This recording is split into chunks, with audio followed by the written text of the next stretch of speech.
Hello students, कैसे हैं आप लोग। स्वागत है एक बार फिर से आपके अपने यूट्यूब चैनल AKIT सॉल्यूशन में। तो स्टूडेंट्स, हम लोग CSS की टॉपिक डिस्कस कर रहे थे। इस CSS की टॉपिक में हमने अधिकतर वीडियोज को कवर कर दिया हुआ है। आज की जो हमारी वीडियो है वो है स्पेशली CSS के आउटलाइन प्रॉपर्टी के ऊपर। तो आज ये जान लेते हैं, आज हम लोग आउटलाइन प्रॉपर्टी में इनकी किस किस प्रॉपर्टी के ऊपर डिस्कस करेंगे। तो यहाँ पे अगर आप स्क्रीन पर देखें तो ये आउटलाइन स्टाइल है, आउटलाइन कलर है और आउटलाइन विड्थ है और आउटलाइन ऑफसेट है। ये चार इसकी प्रॉपर्टी हैं जो आज हम इस वीडियो में कवर करेंगे। तो चलिए वीडियो को शुरू कर लेते हैं। सबसे पहले आपको अपना एक टेक्स्ट एडिटर ओपन कर लेना है। टेक्स्ट एडिटर ओपन करने के पश्चात आपको एक Ctrl+N से नया पेज ले लेना है। तो मैंने यहाँ पे Ctrl+N से नया पेज ले लिया। इसके बाद मैं इसको सेव कर दे रहा हूं। तो मैं इसको सेव कर रहा हूं outline.html के नाम से। अभी हमारा पेज सेव हो चुका है, तो मैंने इसको HTML के नाम से सेव कर दिया। यहाँ पे जो है हम अपना कुछ जो बेसिक चीजें लिखते हैं वो सारी चीजें हम यहाँ पे ऐड कर लेंगे। तो मैंने यहाँ पे लिख दिया टाइटल में आउटलाइन प्रॉपर्टीज। तो ये मेरी आउटलाइन प्रॉपर्टीज हो चुकी है। अब क्या करना है, यहाँ पे जैसे मान लीजिए हमको कोई एक हेडिंग लिखनी है, तो यहाँ पे हम कोई एक हेडिंग यहाँ पे लिखने जा रहे हैं। तो इस हेडिंग में मैं सपोज करिए एक कंप्यूटर की डिफिनेशन लिखना चाहता हूँ। इसके बाद मैंने उसका पैराग्राफ बना दिया और उस पैराग्राफ में क्या करेंगे, हम यहाँ पे कंप्यूटर की डिफिनेशन लिखेंगे। तो मैं कहीं से कॉपी करके लाता हूँ कंप्यूटर की डिफिनेशन और यहाँ पे क्या कर देता हूँ, पेस्ट कर देता हूँ। तो ये मैंने कंप्यूटर की डिफिनेशन पेस्ट कर दी है। अब मैं इसको क्या कर दिया, पैराग्राफ को भी बंद कर दिया। अब मैं इसको सेव किया ही हूं। अब मैं जाऊंगा, इसको क्या करूंगा, सबसे पहले हमने जहां पे भी इसको सेव किया हुआ था उसको ओपन कर लेंगे। तो मैं अपने कंप्यूटर में जाता हूं और जहां पे मैं इसको सेव किया हूं वहां से जाकर के इस आउटलाइन को क्या करूंगा, ओपन कर लूंगा। तो ये मेरी आउटलाइन जो है ओपन हो चुकी है इस तरीके से। अब क्या करना है, अगर आप इसको देखें तो ये आउटलाइन आपको इस तरीके से दिख रही है। तो इस तरीके से आपका ये कंटेंट दिख रहा है। अब यहाँ पे हम क्या करेंगे, एक नया CSS का पेज लेने के लिए Ctrl+N प्रेस करेंगे। तो मैंने इस पेज को सेव कर दिया outline.css के नाम से। इस outline.css के नाम से सेव करने के पश्चात मैं बॉडी में जाता हूं और उसका एक बैकग्राउंड कलर लगा देता हूं। तो बैकग्राउंड कलर मैंने लगा दिया स्काई ब्लू। सेव करके वापस आते हैं और यहाँ पे रिफ्रेश करते हैं। तो अभी देखिए यहाँ पे कोई भी आपको आउटपुट नहीं मिला। कारण क्या है कि आपकी जो फाइल है CSS की वो HTML फाइल से लिंक नहीं है। तो यहाँ पे हम क्या करेंगे, HTML से इसको लिंक कर देंगे। तो मैंने यहाँ पे HTML का लिंक वाला फाइल यहाँ पे लगा दिया। तो मैंने उसका नाम रखा था outline.css। ये सेव हो चुकी है। अब यहाँ से रिफ्रेश करेंगे तो देखिए पीछे बैकग्राउंड में ये कलर आ चुका है। तो अब यहाँ पे हमको इसको चारों तरफ से क्या देना है, आउटलाइन देना है। तो चारों तरफ से आउटलाइन देना है तो हम अब जाएंगे CSS वाले में। यहाँ पे सबसे पहले हम क्या करेंगे, एक डिव बना लेते हैं। तो यहाँ पे मैं क्या करता हूँ, हेडिंग के पहले एक डिव बना लेता हूँ और इस डिव का क्लास मैं रख देता हूँ कि डबल कोट्स में 1। तो ये मेरी डिव हो चुकी है 1 वाली, अर्थात पहली है। इसको मैं डिव को बंद भी कर दिया हूँ। अब क्या करना है, इसको चलते हैं यहाँ से हैंडल कर लेते हैं डिव को। तो मैंने यहाँ पे डिव लगाया, ठीक है। तो डिव लगाने के बाद क्या करना है, हमको div.1 लगा देते हैं। इसकी हम विड्थ थोड़ा सा कम कर देते हैं। विड्थ मैंने यहाँ पे लगा दिया। तो विड्थ मैंने यहाँ पे लगा दिया 500 पिक्सल। इस तरीके से सेव करके एक बार फिर से इसको चेक करते हैं। तो ये इतना हमारा शो कर रहा है। इसकी विड्थ अगर हमको और कम करनी हो, जैसे मैंने इसको 400 पिक्सल रख दिया, तो क्या होगा, और कम हो गई। अब यहाँ पे हमको उसका बॉर्डर ना लगा करके क्या लगाना है, आउटलाइन लगानी है। अब यहाँ पे हम आउटलाइन लगा रहे हैं। आउटलाइन की जो प्रॉपर्टी होती है वो आपका सेम उसी तरीके से होती है जिस तरीके से आपने लगाया था बॉर्डर।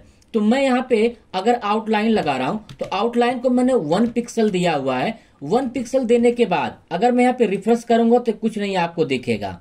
क्यों? क्योंकि यहाँ पे आउटलाइन का अब आपको टाइप बताना होता है, अर्थात आउटलाइन की स्टाइल आपको बतानी है, किस प्रकार की स्टाइल आपको यहाँ पे देनी है। तो जैसे आपने बॉर्डर में कई प्रकार की स्टाइल दी थी, जैसे सॉलिड का, डैश का, उसी तरीके से यहाँ पे भी आपको स्टाइल देनी होती है।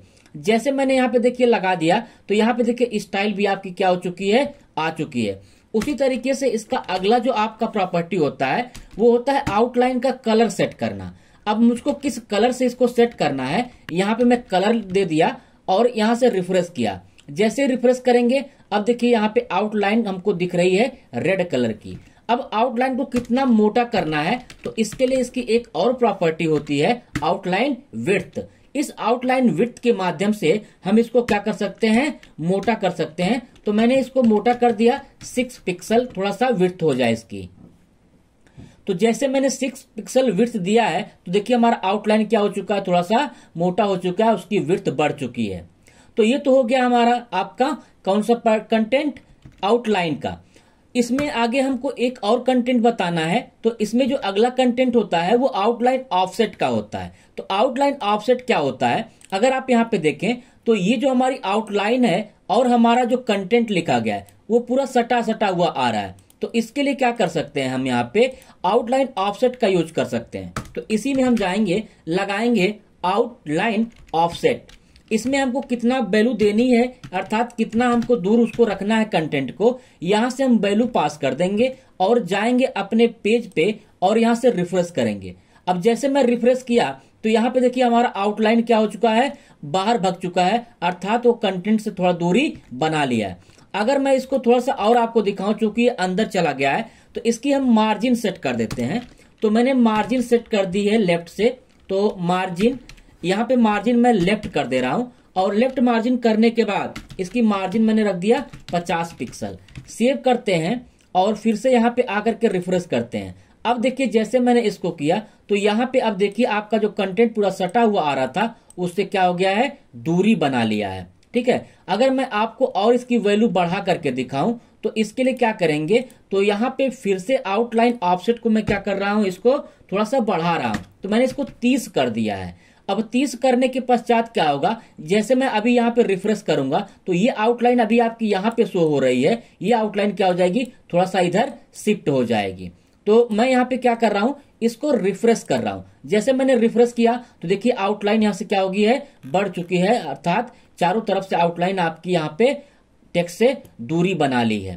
तो ये होता है हमारा आउटलाइन की प्रॉपर्टी। तो स्टूडेंट्स, आउटलाइन की प्रॉपर्टी में इतनी ही प्रॉपर्टी होती हैं आपकी 4, जिसमें से मैंने आपको इन चारों के बारे में बता दिया है। जैसे आउटलाइन स्टाइल्स के माध्यम से क्या कर सकते हैं, आउटलाइन की स्टाइल दे सकते हैं। जैसे यहाँ पे आपने सॉलिड दिया हुआ है तो सॉलिड की जगह पे आप कोई भी क्या कर सकते हैं, यूज कर सकते हैं। तो मैं यहाँ पे सॉलिड की जगह पे डैश भी यूज कर सकता हूँ, डॉटेड भी यूज कर सकता हूँ। जो भी हमको यूज करने हैं वो कोई भी प्रॉपर्टी हम यहाँ से यूज कर सकते हैं, अर्थात उसकी वैल्यू यहाँ पे दे सकते हैं स्टाइल में।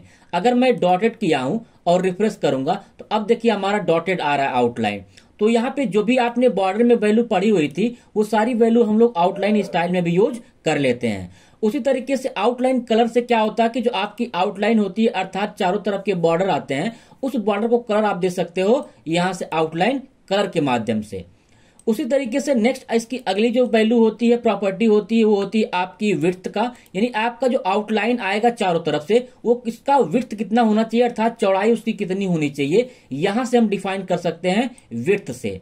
नेक्स्ट इसमें आउटलाइन ऑफसेट जो होता है, आउटलाइन ऑफसेट का जो काम होता है वो होता है आपका जो टेक्स्ट है अर्थात कंटेंट है, वह कंटेंट जो है दूर से, या अर्थात हम कह सकते हैं कि वो जो कंटेंट है आपका लिखा हुआ उसका और बॉर्डर के बीच का दूरी क्या है, यहां से हम डिसाइड कर सकते हैं आउटलाइन ऑफसेट से। जैसे आप आउटलाइन ऑफसेट लगाएंगे, वैल्यू बढ़ाते जाएंगे तो होगा क्या कि आपका ये चारों तरफ से जो आउटलाइन है वो बढ़ती चली जाती है। तो ये हो गया हमारा आउटलाइन का पूरा प्रॉपर्टी। तो स्टूडेंट्स, आउटलाइन प्रॉपर्टी में इतना ही।